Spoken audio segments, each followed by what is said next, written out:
So I wish I could stand up here and give you some positive news.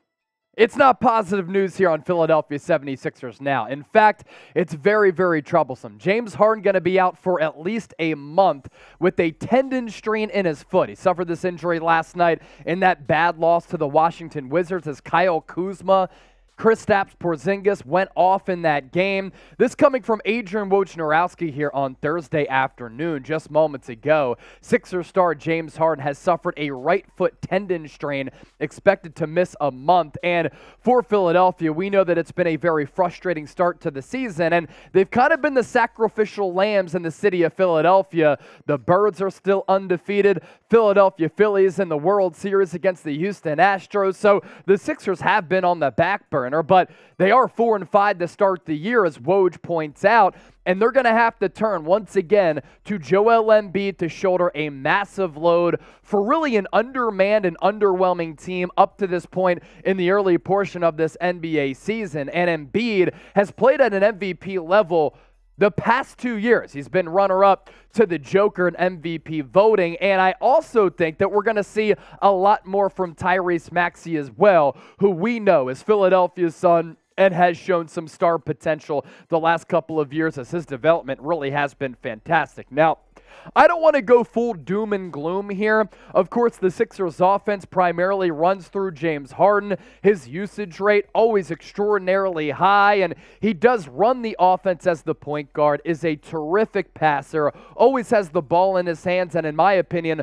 sometimes a little bit too much because the offense gets stagnant when he's trying to break it down one-on-one off the dribble. But let me tell you this, the Sixers can survive this James Harden injury, and honestly, I'm waiting to see a little bit of an injection of energy put into this basketball team. I also think on top of Joel Embiid having to do a little bit more, having to play like the MVP caliber player that he was last year, as well as Tyrese Maxey, that we're going to see a lot more from D'Anthony Melton. I think he could be in that starting rotation.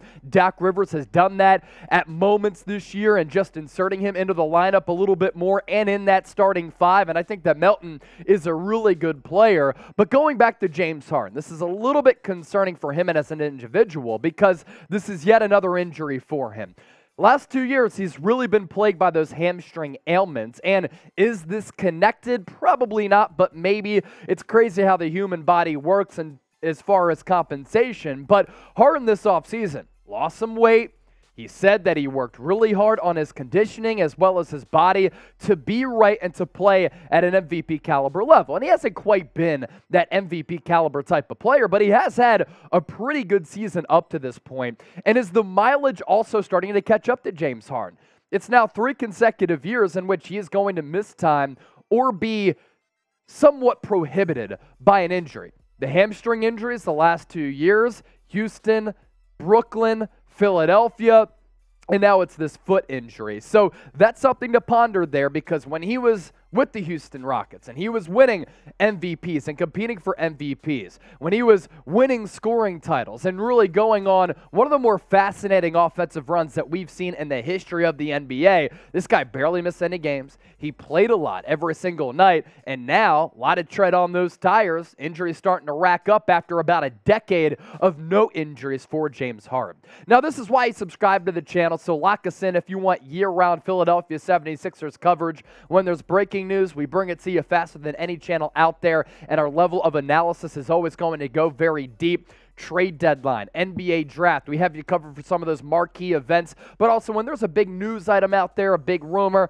of course, we like to have open-minded conversations and converse here on 76ers Now. So subscribe if you want to stay in the know with all things Philly. Do want to tell you about a brand new sponsor before we continue this conversation. It is Established Titles, and with the holiday season right around the corner, do you want the perfect and unique gift for a friend, family member, or loved one that not a lot of people have out there? And sometimes these gifts can just get so stagnant because they're all the same. There's not a lot of thought put into it.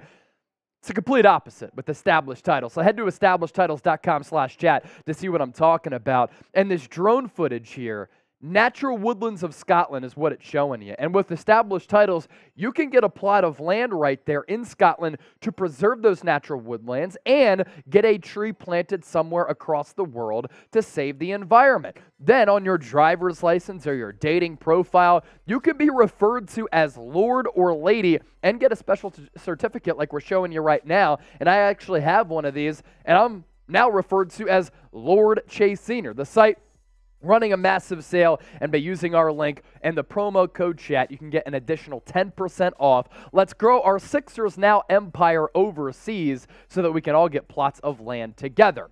As for what James Harden has been able to do this year, playing a lot before the injury, nearly 37 minutes per game, and I thought that the numbers were good. I thought the game looked good. I thought that him, in terms of his overall health and his conditioning level, looked solid and was a little bit better than last year. Of course, with the field goal percentage, three-point percentage, there's so much volume there. He's never been the most efficient scorer out there, but 22, 10, and 7 on a nightly basis with 44 and 33% shooting splits. And without that, of course, you're going to have to turn to the aforementioned Tyrese Maxey, as well as Anthony Melton, and of course, give the keys to the car to Joel Embiid, who up to this point this year has been injured. His game's been a little bit troublesome. Doc Rivers saying last week or the week before that he was dealing with some plantar fascia. Hopefully he's able to come back off of that. Last year, started the season a little bit slow, and oftentimes Joel Embiid does start season slow, but then when he starts to round into form,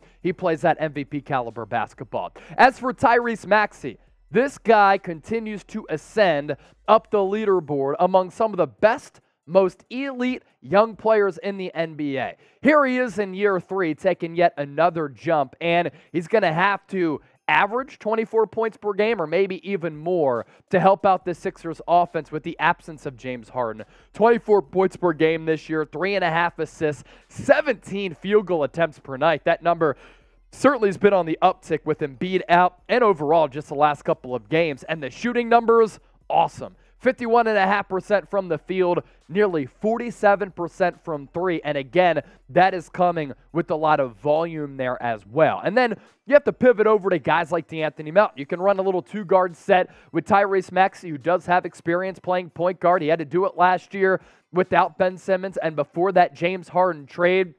And Embiid's going to have to stay healthy.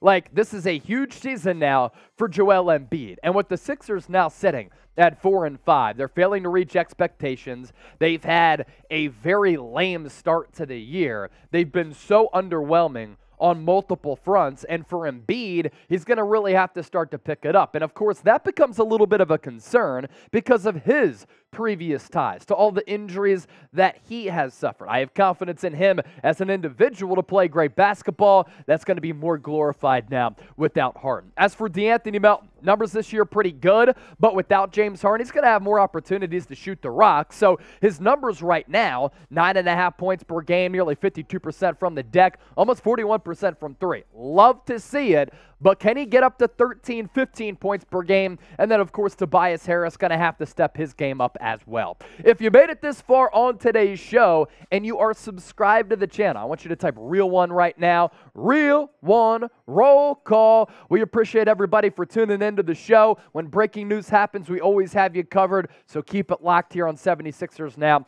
for the most interactive and informative Sixers content.